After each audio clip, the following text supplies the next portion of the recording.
Bacaan dari Injil Lukas. Para pemungut cukai dan orang-orang berdosa biasanya datang kepada Yesus untuk mendengarkan Dia. Maka bersungut-sungutlah orang-orang Farisi dan ahli-ahli Taurat, katanya, Ia menerima orang-orang berdosa dan makan bersama-sama dengan mereka. Lalu Ia mengatakan perumpamaan ini kepada mereka. Yesus berkata lagi, ada seorang mempunyai 2 anak laki-laki.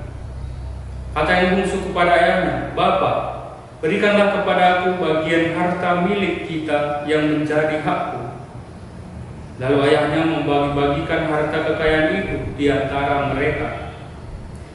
Beberapa hari kemudian, anak bungsu itu menjual seluruh bagiannya itu, lalu pergi ke negeri yang jauh. Di sana ia memboroskan harta miliknya itu dengan hidup berfoya-foya. Setelah dihabiskannya semuanya, timbullah bencana kelaparan di dalam negeri itu, dan ia pun mulai melarat. Lalu ia pergi dan bekerja pada seorang majikan di negeri itu. Orang itu menyuruhnya ke ladang untuk menjaga babinya. Lalu ia ingin mengisi perutnya dengan ampas yang menjadi makanan babi itu, tetapi tidak seorang pun yang memberikannya kepadanya. Lalu ia menyadari keadaannya, katanya, betapa banyaknya orang upahan Bapakku yang berlimpah-limpah makanannya, tetapi aku di sini mati kelaparan. Aku akan bangkit dan pergi kepada Bapakku dan berkata kepadanya, Bapa, aku telah berdosa terhadap sorga dan terhadap Bapa. Aku tidak lagi layak disebut anak Bapa. Jadikanlah aku sebagai salah seorang upahan Bapa. Maka bangkitlah ia dan pergi kepada bapaknya. Ketika ia masih jauh, ayahnya telah melihatnya. Lalu tergeraklah hatinya oleh belas kasihan. Ayahnya itu berlari mendapatkan dia, lalu merangkul dan mencium dia. Kata anak itu kepadanya, Bapa, aku telah berdosa terhadap sorga dan terhadap Bapa. Aku tidak layak lagi disebut anak Bapa. Tetapi ayah itu berkata kepada hamba-hambanya, lekaslah bawa kemari jubah yang terbaik, pakaikanlah itu kepadanya, dan kenakanlah cincin pada jarinya dan sepatu pada kakinya.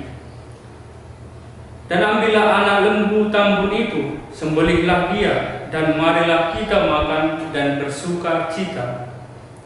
Sebab anakku ini telah mati dan menjadi hidup kembali. Ia telah hilang dan didapat kembali.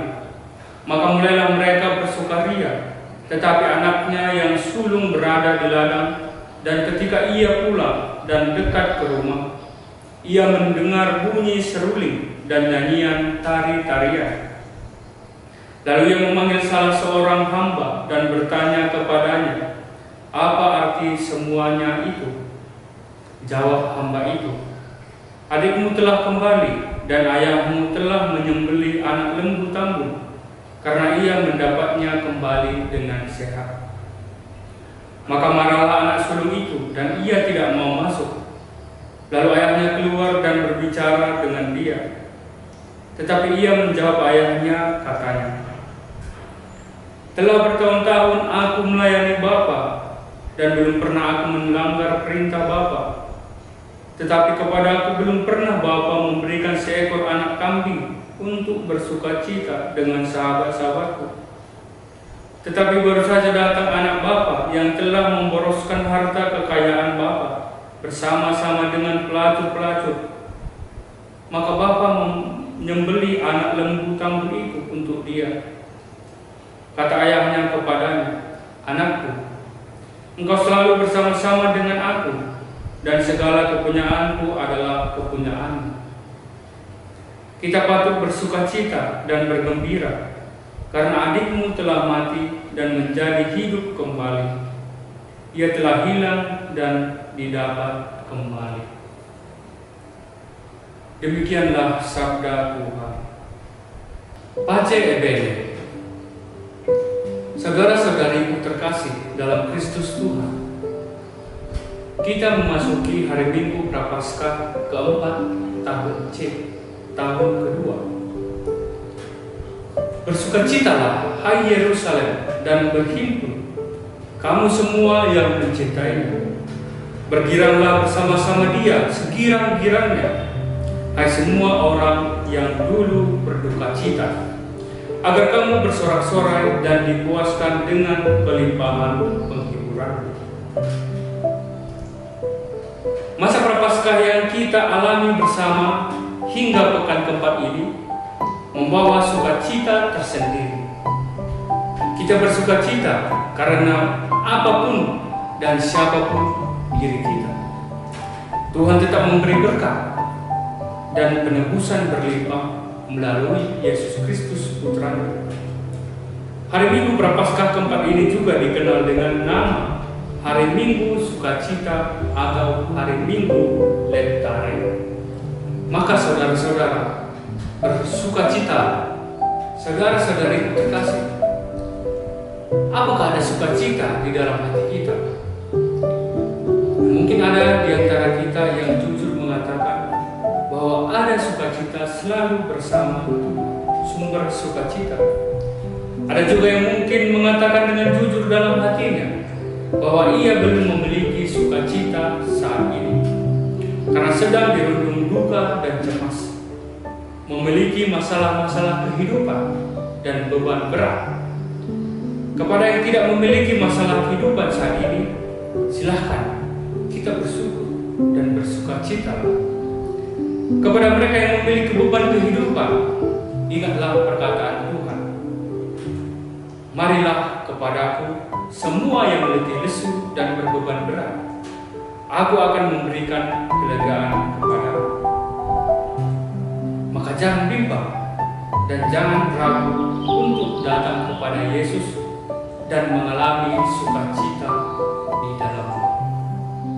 Santa Teresa dari Kalkuta pernah berkata, sukacita itu doa, sukacita itu kekuatan, sukacita itu cinta. Sukacita itu adalah jaring cinta yang mana engkau bisa menangkap jiwa-jiwa. Orang selalu bersama dengan Tuhan akan mengalami sukacita ilahi.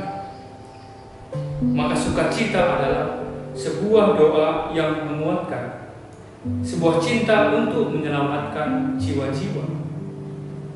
Sukacita adalah gambaran surga yang penuh dengan sukacita, karena para malaikat dan semua orang kudus melayani Tuhan siang dan malam dan pada saat kalah. Bacaan-bacaan kitab suci pada hari Minggu ini mengundang kita untuk bersukacita dalam Tuhan. Yosua dalam bacaan pertama mengisahkan bagaimana umat Israel bersukacita karena memasuki tanah yang dijanjikan Tuhan dan merayakan Paskah. Hati penuh sukacita dialami umat Israel karena Tuhan menghapuskan celah Mesir dalam diri Yosua dan umat Israel. Kini mereka masuk dan tinggal di tanah Kanaan yang Tuhan sendiri sudah menjanjikan kepada nenek moyang mereka. Mereka sebagai umat pilihan Tuhan mulai belajar untuk menata hidupnya dan menjadi pribadi yang baru. Tanpa ada lagi celah Mesir yang menjadi masa lalu, mereka bersukacita karena merayakan Paskah. Artinya, Tuhan lewat dan tidak lagi memberi mana dari langit. Mereka harus mengolah tanah dan merasakan sukacita Tuhan dengan hidup dari tanah yang Tuhan berikan kepada mereka, kaya dan subur, penuh susu dan madunya. Ekaristi adalah sebuah perayaan sukacita bagi kita setiap kita merayakannya. Ekaristi menjadi pengalaman kita saat ini untuk menyantap mana sebagai bekal rohani menuju kepada Tuhan melalui kurban Kristus Putranya.